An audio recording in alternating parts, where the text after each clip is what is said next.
SaeVon Springer is the owner and founder of Native Assets. Any views expressed by SaeVon or his guests are their own thoughts and opinions and do not reflect the opinions of Native Assets or the guest's respective employer. Any guest appearance by representatives of Web3, NFT, crypto, or any other kind of organization does not constitute an endorsement by Native Assets or the guest's respective employer. This podcast is for informational purposes only and should not be mistaken as financial advice. Always conduct your own due diligence and consult a qualified professional when considering any investments of any kind.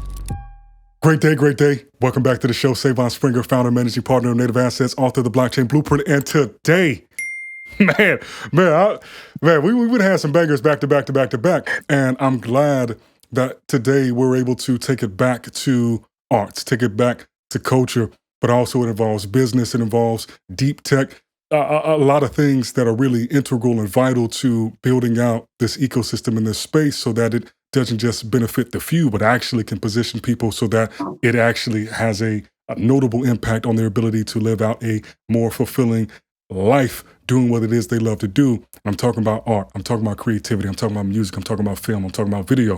We're going to get into all of that because the brother that's sitting with us today that has carved out some time in his very busy schedule to sit down with us is building out a protocol that will really do a lot to change the game as far as how creators are able to monetize their work and really capture the value of what it is they're creating and do those things I just mentioned, live out a more fulfilling life doing what it is that they love. So without further ado, I'm very grateful, very happy to welcome Brandon Tory, founder of Formless, of Share Protocol. Welcome to the show today, brother. How are you?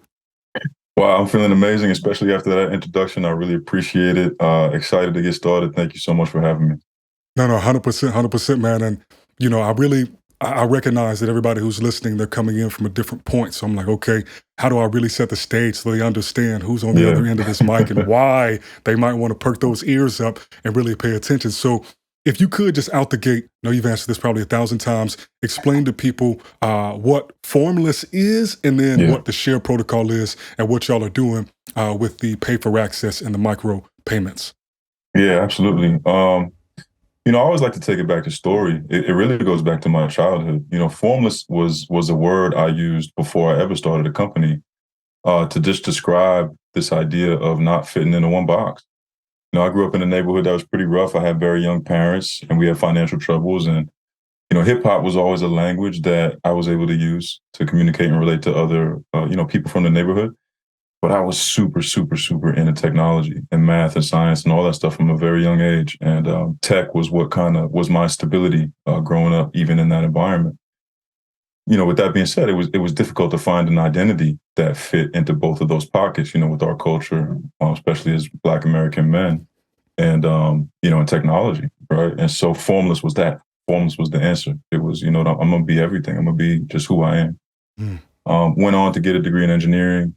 And, I'm sure we'll talk about, my career and all that. But essentially, Formless then became the technology company that it is today. And we came up with this vision statement about illuminating true human purpose through technology.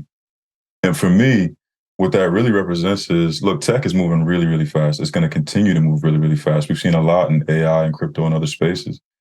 So 100 years from now, what actually makes any product different than another? And I think it really comes down to the human experience. Human consciousness, I think, is the most advanced thing that we'll ever see on the planet. And so that's really what we meant to, that's what we meant. That's what we meant by that. And so Share, which you touched on, is a protocol that we designed that essentially takes all experiences. And, today when we think of experiences, often we think of them as media on the internet, right? And it turns them from these static files that we give to platforms and let them make all the rules. And instead, it turns them into programs. And if you can turn experiences into programs that self-govern, it actually changes the entire dynamics of the internet. And so that's what Share represents.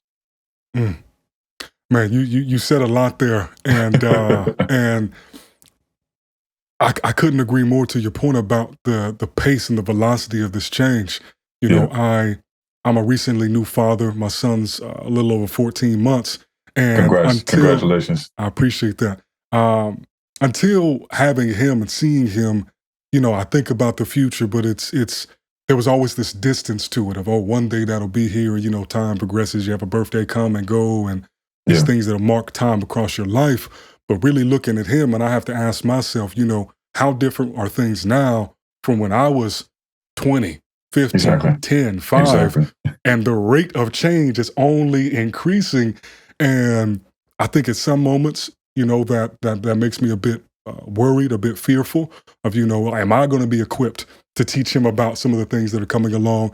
But then the other side of that equation is like, well, there's all this time and there are all these possibilities. So a lot of the challenges that we grew up with, that our ancestors grew up with, a lot of those, I'm optimistic we will find solutions for. And that's why things like what y'all are doing with Share is so cool, because I think one of the core binding agents of any culture and society is the arts, right? Like you have the educators, the mathematicians, you got the astronomers, you got, all these people in their positions, but it's really the art that often define what a culture is and how we perceive someone's culture. And so, without really dancing around the subject, we look at where the state of music is today, and a lot of that is because of the culture of colored folks, of melanated people, people who, some of which were aboriginal to this land, and others came from other lands that were brought over here forcefully. And to still see a situation where a lot of the people in the music business, regardless of their own background, are, for lack of a better term, getting shafted in these deals, in these situations, because their passion is so extreme for what it is that they do. They have these gifts. But so far, there's really only been a few ways to really get into the industry. And that's what really makes me hopeful about the tool that y'all are creating. So you have much more context around this than most people do, because you actually were an artist as well. So could you, we'll put a button in it, come back to that. We'll keep talking about matter of fact, fuck all that. We'll keep going.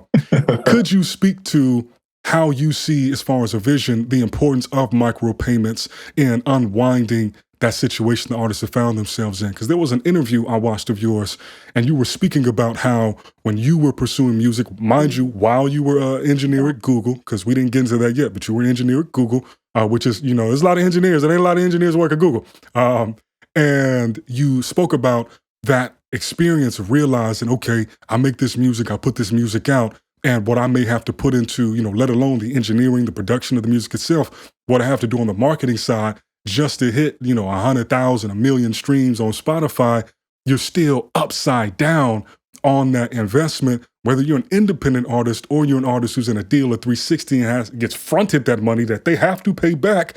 So can you just speak to why that system is so broken and how microtransactions really can be the key to fixing that in terms of making music a viable career for artists? Yeah, 100%. I think, microtransactions I like to think of as one of the elements of the how, right? It's like the mechanics underneath it. But I think what might be more impactful for people to think about is why. And really, it's about value. It's about value systems. And you mentioned on something really important, which was, as an artist, I would work really, really hard to get 100,000 streams, 1 million streams, right? Now, how did that make me feel? Well, 1 million streams to me felt like nothing. It felt like failure. You know what I mean? Why?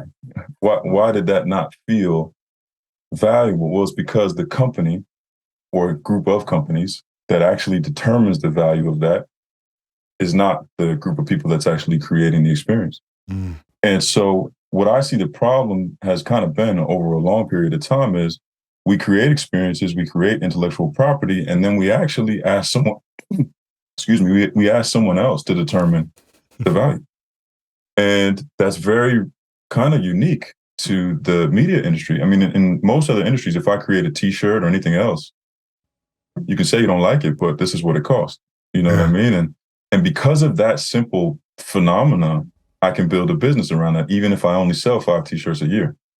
In media and in music, that just didn't exist. And I think there's a good reason for it. It just wasn't really feasible. It didn't make sense in the industry to have individual contracts with microtransactions associated with every piece of media on the internet. And that's why blockchain and Web3 is so fascinating and so exciting for me.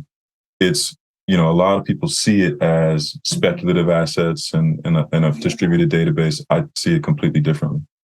I see it as the first time we have an ownerless programmatic world computer that can execute contracts at scale. And so you actually can have one contract for every piece of media on the internet. And that's what gives you the ability to have the supply and demand dynamics. Now, microtransactions are great because now we have these really easy ways to, Face ID, the money gets sent, it flows to all the collaborators, it's digital money. We take it for granted, but that's a dream come true. If you think about when we grew up, we had to drive to the CD store, pay with cash, and then who knows when and how anybody got paid. We would burn CDs using Napster and then kind of run mixtapes and do hand-to-hand sales. And in the same lifetime, it's digital magic money with AI and Face ID. And that jump is incredible, right? And so, that part, the microtransaction piece, I think it's how this is all going to work. But the why is value. We have to value ourselves. And if we're delegating that kind of value system to another party, therein lies the problem. So staying on the why, I like that. I thought about the announcement that y'all made a few weeks back with the partnership y'all have with Dallas Austin. And I saw some photos. I want to say you were at the Grammys. Is that correct? Yeah. Yep. And I thought that was such a striking juxtaposition because generally speaking, the incumbent of an industry or a sector doesn't really, try to assist their replacement in replacing them, and I know Dallas has had a long career and he's in a different category of being in the industry because he's kind of, really an OG and has a different place in there now. But I'm curious if you can speak to what those dialogues and those conversations have been like, because there are smart people, there are conscious people at these labels, at these companies, and they realize that the system is broken, the system is flawed, and they also recognize that the artists, most importantly, are recognizing this. And I'm grateful that in our lifetimes, these artists have been made aware of what their contracts really say, what a 360 deal really means, and the trade-offs there. So how have those conversations flown, and how have you navigated that relationship?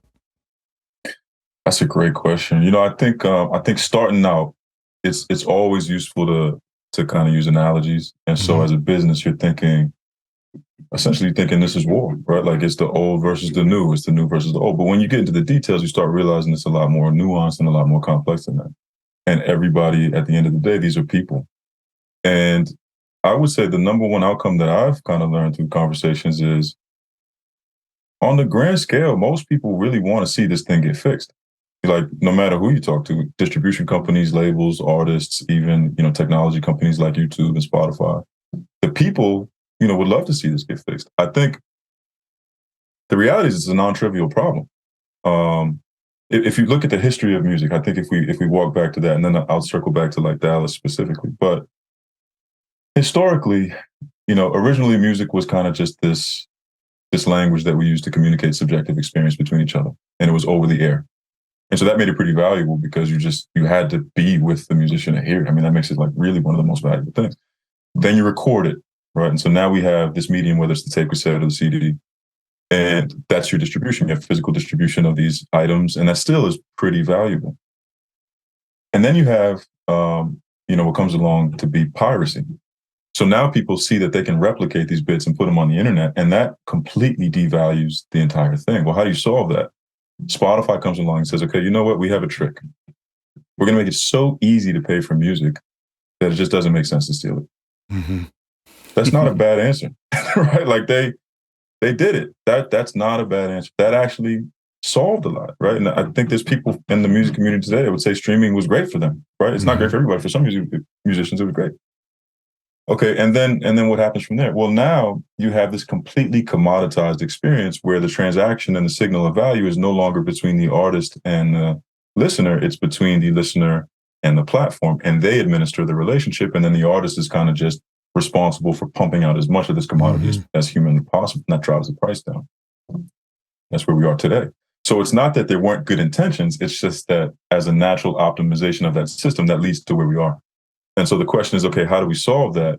And the reality is, with labels, with big companies, with all this stuff, I just don't think that they're necessarily equipped to solve it, because you have to be very agile and nimble and be willing to let go of some things to be able to do it. And I experienced this at Google. At Google, arguably we had the most resources on the planet, but OpenAI beat us to the large language model, which is ChatGPT, which we see today. And it's because it's not that easy to move a big company. It's just not. Mhm. There's bureaucracy, there's decision-making stuff. And so I think that's the same thing that's happening in the music industry. Until someone says, I'm just not afraid, I'm going to do it a new way, I don't think you're going to see the new way happen. And that typically happens from the smaller players who don't have as much risk. And so that's what I see. So typically when we talk to these companies or people that are in the industry, it's actually about recognizing that they are humans and understanding what their motives are, and then trying to decrease the amount of fear. Like, it's not really, we're here to burn down the music industry, this is going to be a new thing, right? It's much more like, look, this is the new way and we value the old. We understand why you did it this way, right? Here's the door, here's the path. It's going to go this way. You should know that, right? It's your decision, right? But like, it's going to go this way. This is just the way that technology is evolving. And so that's what it's been like. And so then you have people like Dallas who just instantly gets it. And I think it's because of the experience. He's been through every single part of that journey that I just discussed, from, CDs to mixtapes to streaming and piracy and everything else. He's seen it all. So when he saw Share, I didn't have to tell him. He just immediately got it. He's like, okay, yeah, this is it. This is how it's supposed to go. I think it's actually been a lot easier with creatives. Anyone who's artistic, who's been in the space in that capacity, has been pretty easy. The harder part is the technology and the business side, because sometimes these visions, which are very, very natural to understand from a creative standpoint, it's a little bit harder to see, well, how are we going to squeak out profitability, and how are we going to squeak out some of these things that matter from a business perspective? So that's pretty much what I've seen. Okay. That makes a ton of sense. And to your point, almost no matter the industry, that inertia of heading in a direction when you have a titanic, entity, you try to jerk that joint to the side, and it's like, look, we'll capsize if we turn too quick. And, one thing is, you were mentioning how, they acknowledging that it made sense, and how Spotify, kind of in one fell swoop, they built on what iTunes did, and they said, oh, we can take this a step further and really put this piracy thing to bed.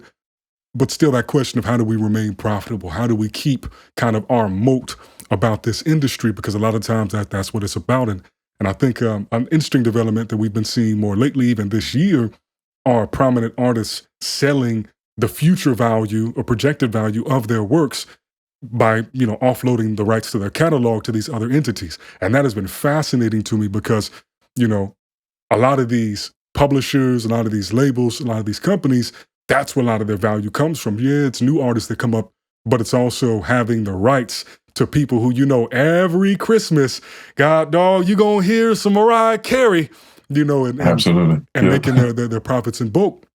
But one thing, when I look at a platform like Share and the efficiency that's there, right? Like we went back and forth on Twitter a little bit, some months back, and I hope you don't mind, I was being kind of funny. I didn't know you personally. I was like, I don't know the energy. I forget the question. Oh, no, I love it. I love the conversation on Twitter. Yeah, I brought a little bit of humor to it. And I was like, man, I was just kind of thinking about my own rollout of music in this space. And so before this interview, I had to make sure I got it done. I got my first track up on Share, and I get to the end. Thank you. And thank you. And it didn't cost me anything, and so obviously there are a lot of configurations one can go through, which I appreciate, and the flow is really dope. I want to get into that. But I think about even just some of the administrative overhead that these entities would save. How inefficient is it for ASCAP or these other publishers to have to pay to mail a check to somebody across the country when the royalty payout is less than what that whole process cost them? Exactly. And it's a lot of artists that they got to do that for. It's very few Drakes and Ariana Grandes in the world. Exactly. And so have you seen, and we don't have to stay on this point for too long, but have you seen some traction with the folks at the labels when you kind of show them, like, even just from that very, call it, boring side of things, like, look, this is just cost savings, if nothing else. You can still take your split from these artists. You can still do a 360 with Share if you need to. Exactly. Right? You still can. Thank you for saying, you get it. You get it 100%. I mean, actually, yes, that especially with the companies that are behind the scenes, like royalty administration, distribution companies, they experience the pain of exactly what you just said. Like, I have to administer these royalty payouts in perpetuity for every single artist that's ever distributed on my platform, right? That's not easy. That's a lot of work. And again, that's because you have centralization at the policy layer of the contracts and the royalty distribution associated with every piece of media on the internet. But if every piece of media on the internet was its own program that managed its own state, it's a much more futuristic way of doing things. It's almost like cellular, like our bodies, each cell is able to operate itself autonomously. And that's what makes the whole thing work. And that's the same way I see media going in the future. And it is a lot more efficient. And there's things that we can do to make it even more efficient. Even the way that we're attacking royalty splits now through microtransactions. Gas fees on blockchains are still a thing, and those cost money. And so there's innovations that we've done to make sure that even at microtransaction scale, we can distribute royalties to an unlimited number of parties, and it still makes economic sense. And that's a huge unlock to what share enables. And I think one of the most exciting things about this technology is it means you can actually share the upside of media with your own community.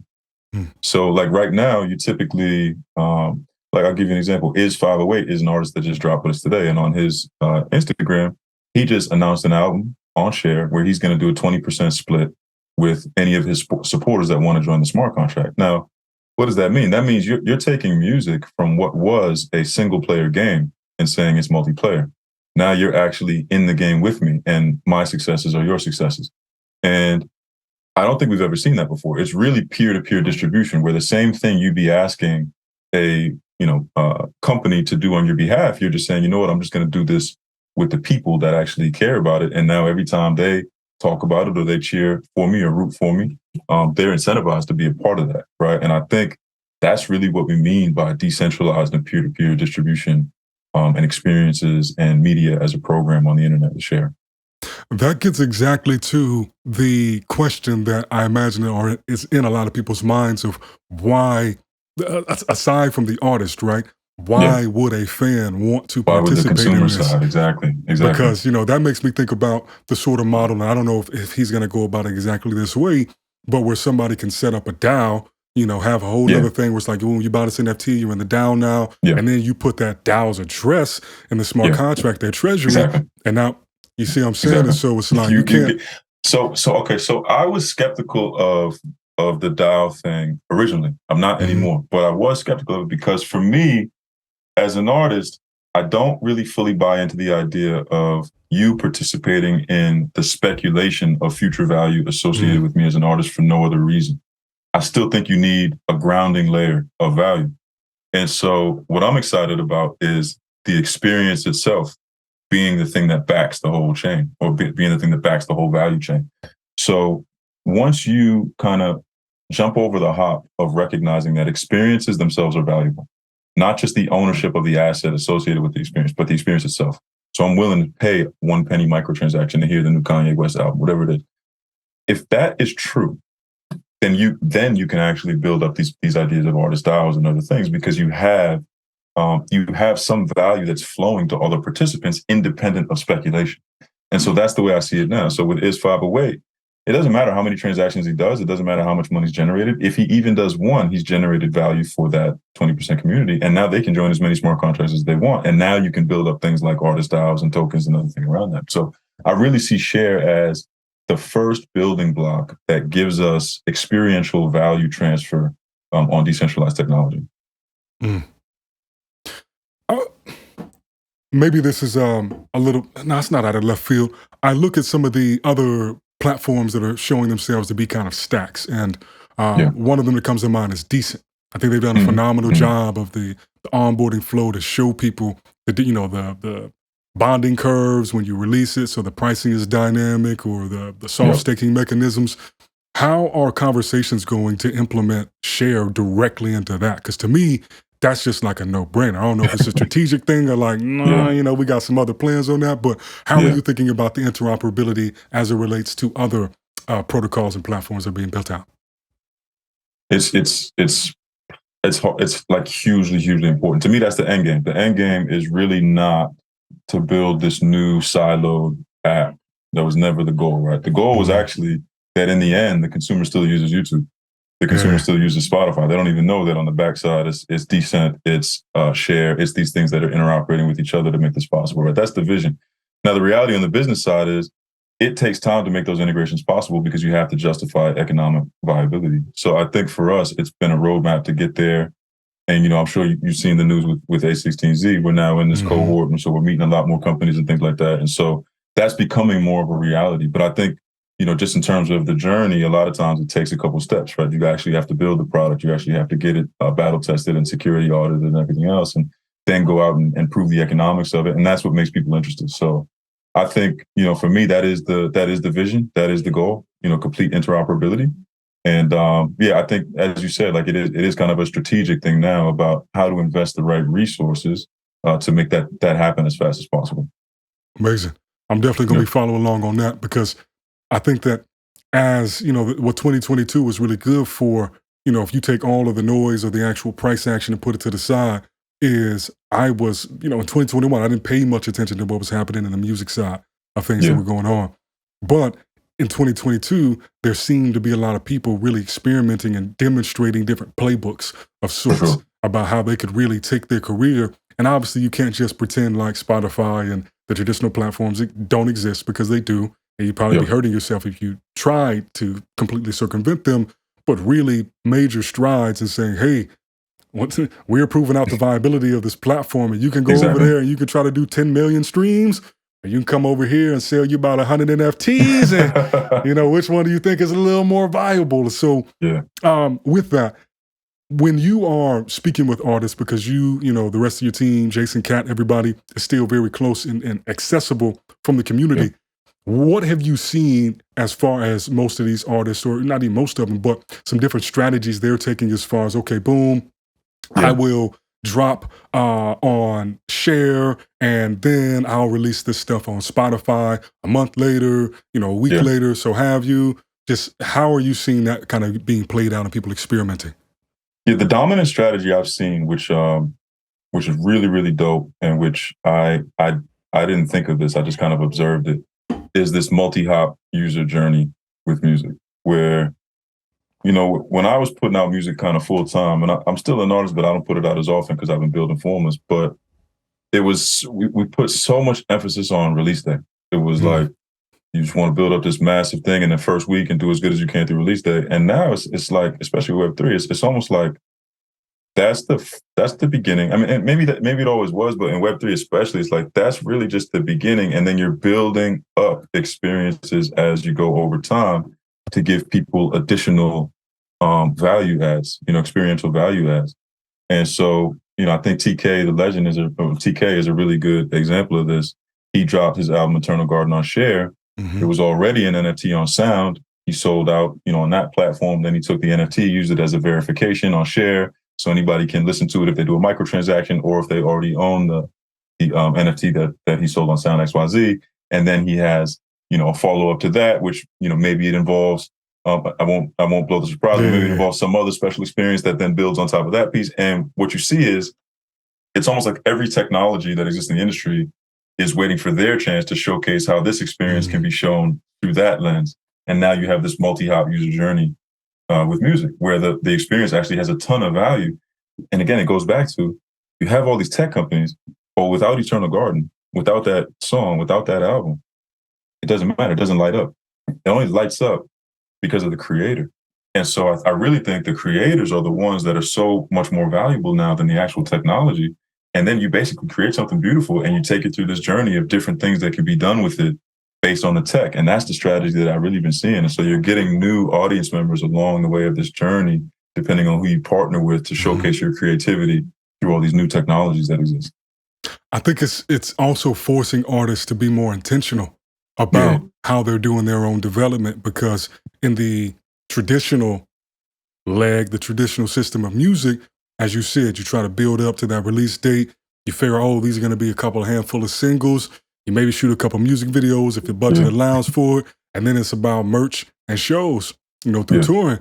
And there's nothing wrong with that, but it kind of creates this conveyor belt. And I think that in some ways, the actual authenticity or the individuality of that artist can kind of get lost in that the systemization that the label or the execs have just seen, like, no. Based on these metrics, this is where you are. We're going to do this. We got this many videos for you. Boom, boom, boom, boom, bap. And your tour will be this many dates. Boom, boom, boom. And then you'll take home 5%, whatever it might be.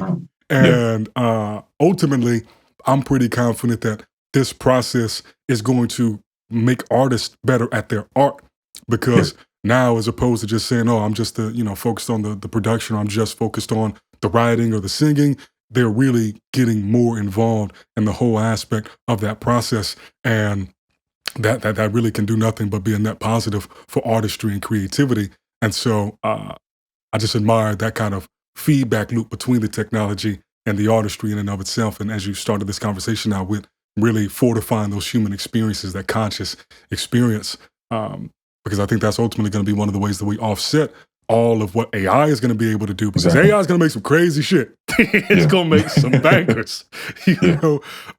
But I'm not fully convinced that it will really be able to cross that chasm, or how long it's going to take to cross that chasm of really having that feel that humans do, and that intention and those kind of subconscious reasons and justifications for things. So I really dig that. Now, can we talk for a moment about from your mind right now? And I understand that at a grand level, what Cher is intended to be really in the background powering all of this. But in the short to medium term, do you think that one of Cher's big value adds is simply the ability for artists to make a living from their music? Because not every artist is going to go and, do these numbers where they're doing something wild and extreme, but this does seem like a fundamental shift in artists and Web3 in general being able to realistically, cover their rent, cover their food, and so they can focus on their art. How do you see Cher in that journey at this point in time? I think at this point in time, to be honest with you, if I'm talking to artists, it's still an exploration, right? I would never make a commitment to an artist that say, look, if you exclusively release on Cher, now you'll be able to sustain economically, right? I think it's too early to say that, but that definitely is the outcome that we see here. And I think it does depend on the artist. Yeah. So if you look at the case studies and like the numbers we've seen through releases, it's very clear that if you do have a fan base, or I don't like to use the word fan, but if you have like an audience of a certain size, right? Because I really think of it as communities, and I think people are starting to participate more. And so, nothing against the word fan, but I try to just, involve people at the supporter level. But if you have enough supporters, then you can do peer-to-peer distribution and you can make enough money, to be good on every drop. Now, if you're an artist who maybe hasn't reached that point yet, there are different ways to leverage the technology to get to that point. And that's where we think it's important to be able to use some of these smart contract features like community participation in the upside. So it really comes down to what strategy you decide to use. And we've seen artists who I think could command very high prices for an album. I could drop, not me, but I'm saying there's artists that would say, I'm gonna drop my album for $700. It's only gonna come out like once every 2 years, but it's gonna be the best music ever, right? And it depends on the artist. There's other artists who, will continue to put music out for free. Right, that's just what they believe. And then there's some artists who I think will find ways to integrate their community into the release and kind of gamify it and make it much more about an us thing versus a my journey as an artist thing. And so at this point, I think it's a little bit exploratory. But from an economics perspective, you can make a lot more money through peer-to-peer distribution with the same audience size than you would through traditional centralized distribution. I appreciate your honesty in that answer, brother, about where people are at this moment, where Cher is at this moment, because I think I would agree that from what I have seen, it is still, just like there's a select group of people in the mainstream music, there's a select cohort of artists in Web3 that you hear about, you see. And I think part of it is definitely a testament to their craft and how long they've been honing their craft. They didn't just like start in this space. But when I saw TK tap in with what y'all were building, I felt like that was a moment, and I'm not even super familiar with his music. I'm more familiar with him and the kind of energy around him. But when I saw that, I was like, hell yeah, just like another traction point to just show. I look at it in a parallel. It's kind of like when Yuga went ahead and did their mint on ordinals on Bitcoin. As soon as I saw that, I'm like, either D-Gods or, Doodles or one of these other blue chips is going to have to follow next, because now there's additional validity. There's one more case study that's too big to ignore. And so now people who've been, maybe on the sidelines, they got, let me spend a weekend and really tap in and learn more about this. So really, it did. In our last Twitter space, it really became clear, because we were doing Twitter spaces a lot last year, but it was before we had done any releases, right? We were, polishing the technology and everything. And then we had the space where TK was there and Eternal Garden was already on Cher. And immediately people that have been joining our spaces, just listening in, they were like, I get it now. I finally understand what you're saying. And I've been talking for a year. Like, I finally get it because I see it. So a lot of times it's show, not tell. No, I get that. I get that 100%. So Let's go ahead and I know we only have so much time left, and I don't want to shortchange this part of it.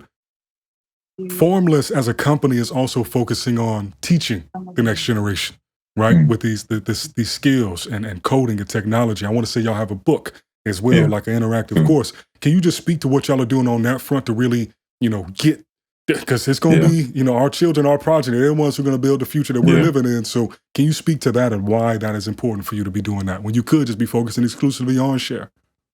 Yeah. Thank you, man. I'm glad you brought that up. So, we created a book called Little Hackers, and it's really designed to inspire and educate a future generation of the youth to be able to participate in technology. And so we basically designed it to teach kids Python from age 6 and up.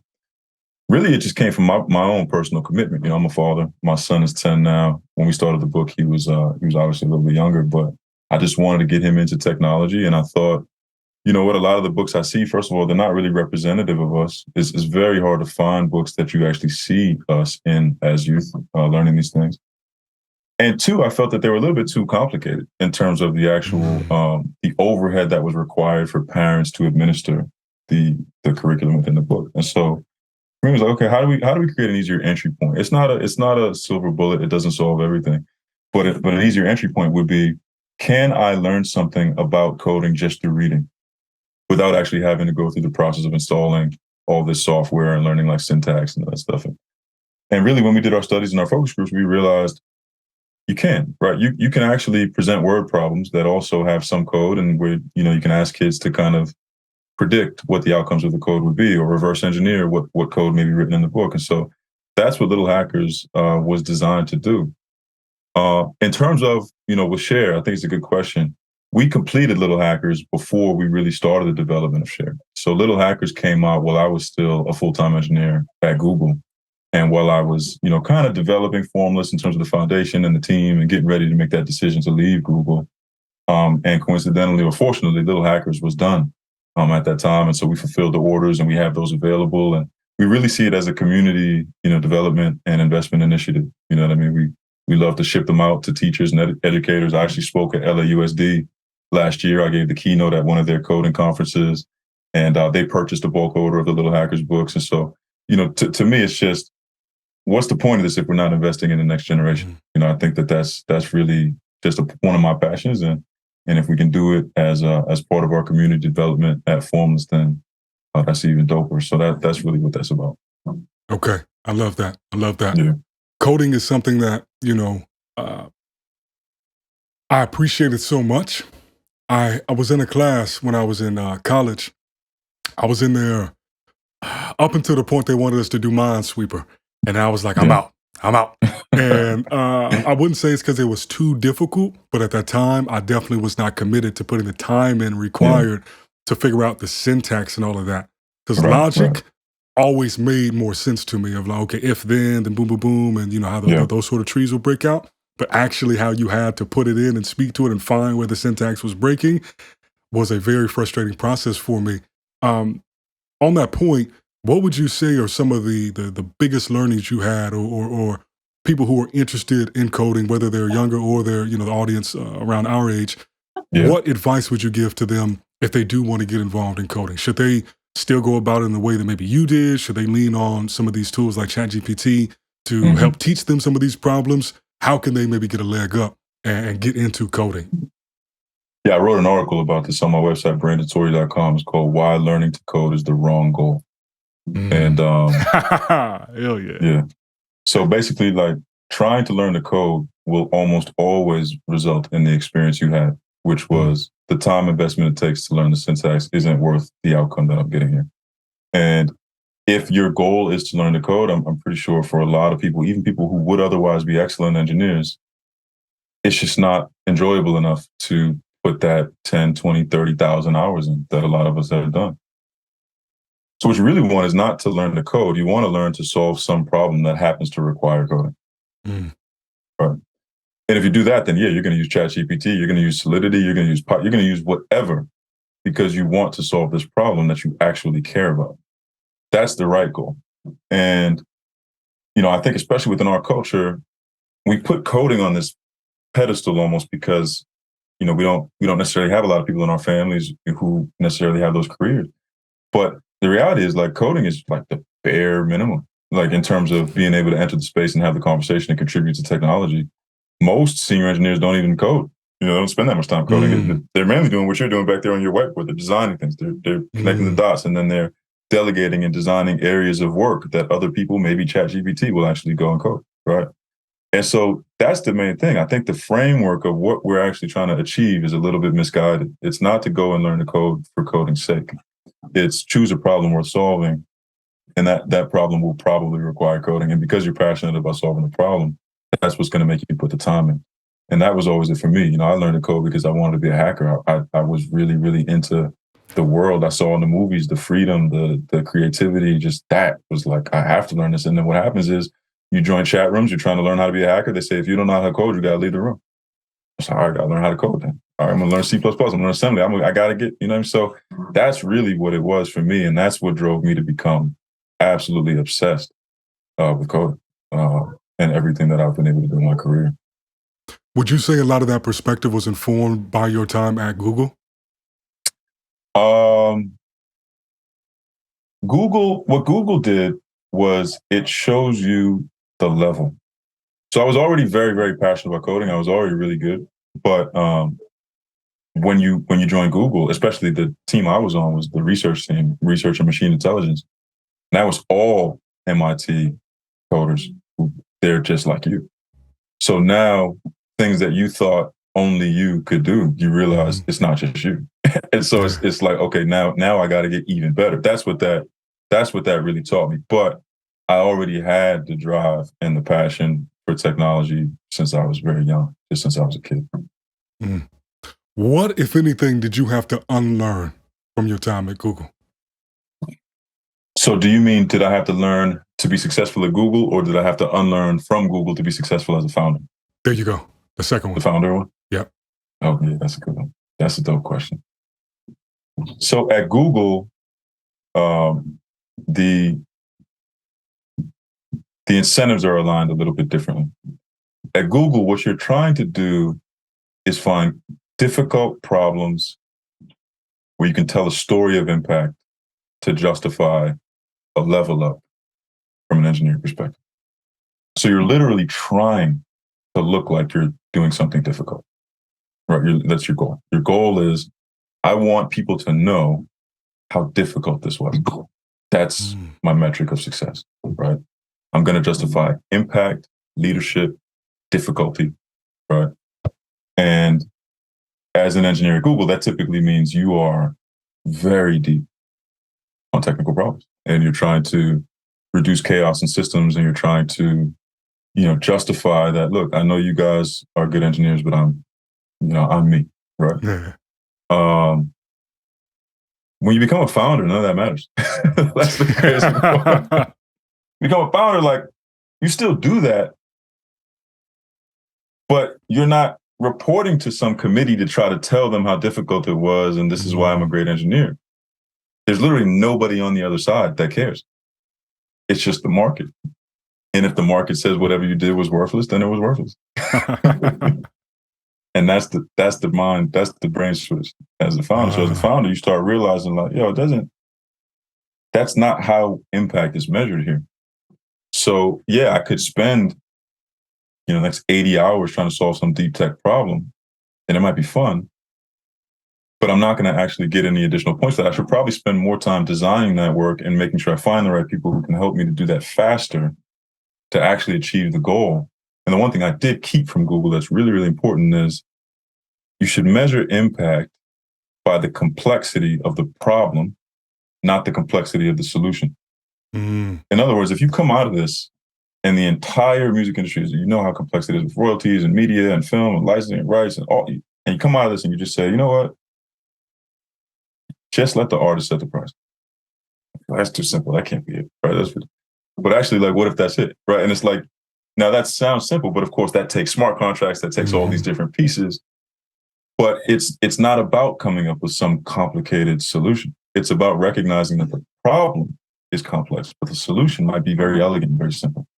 And so that's something that I took from Google that I thought was really beautiful. That's a lot of insight, and I think that now when I look at Google products or I just look at the number of people they have or the sort of projects that they focus their time on, that context is really helpful to think about it from that lens, Yeah. because I've seen it from outside looking in, but I never thought about it from how you described it, of how competitive and it almost being like, when the Lakers had Kobe in his prime, and then you get another Yeah. guy who was the number one, the Kobe on his team, and now you kind of just like, Exactly. we on the same team, but a slick fuck you, Yeah. even though we're working toward the same goal. But Right. that's definitely fascinating. And the last part you said about the solutions being simple or needing to be elegant, I can't remember exactly who it was, but it was somebody. Maybe it was Johnny Ive or Steve From Jobs, but he Apple. made the point Yeah. about elegance and simplicity from a design standpoint. Yeah. And I think that that's been really fundamental to their success. Is that at the end, result or whatever it is they do, they try to make it look so easy and so seamless. Even though I imagine they're taking a very Google approach in terms of the intensity that To goes get into there. solving a lot of these things. So, man, this has been a beautiful conversation. We took it in a Yeah, lot of man. different places. Thank you again so much for making the time. I guess before we get out of here, how has your experience been in the accelerator? You're still through it, Oh yeah. the Yeah. A16Z school or startup school. What have you learned thus far? Yeah. Yeah, just catch us up on how that's going before we get out of here. Man, it's been a dream come true. I never like to get my hopes up about anything. I've been pretty grounded my whole life, but this is one of those things where it's better than I thought it would be. It's just like, Man, man, this is crazy. First week you get there, you meet 51 other founders who are, trying to achieve similar things to what you're trying to achieve. You're speaking the same language. Meet Chris Dixon on the first day, shake his hand, get to talk to him for the whole day about my theory about the space of Web3, get to hear his thoughts. Brian Armstrong comes from Coinbase in person. MC from Uniswap, Tim Roughgarden, head of research at A16Z Crypto. These people are all accessible to us all day. And we're just there, communing and learning and sharing ideas and demonstrating what we're working on. And it feels like what I think I missed out on when my mother said I should have went to MIT, and I said, mm, nah, I don't want to do that. And now, I see kind of what she was trying to say. At that time in my youth, I really thought that technology was something to be ashamed of. I thought it was a nerdy thing. I didn't really even talk about it with my friends. And my mother spoke life into me, and now I have this opportunity, and it just feels like it's another chance. And it's just beautiful to be able to be around all these people and feel like we're really building the future of the internet. man, that's a beautiful note to end off of. Yeah. Thank you so much for making the time today, Brendan. Before we get out of here, just let the people know the best way that they can tap in with Share, Formless, and support what y'all are doing. Yeah. Brandon Tory on any social platform, and Formless.xyz has all our information. So really grateful for anybody who tries out the technology, and let's do this together. I think we're at a special time in history right now. I couldn't agree more. And definitely know that the Share is going to be an integral part of the rollout of my music throughout the rest of this year and going forward. So Let's I go. appreciate everything that y'all are doing, man, and look forward to doing this again, brother. I say, Vaughn, thank you. Thank you.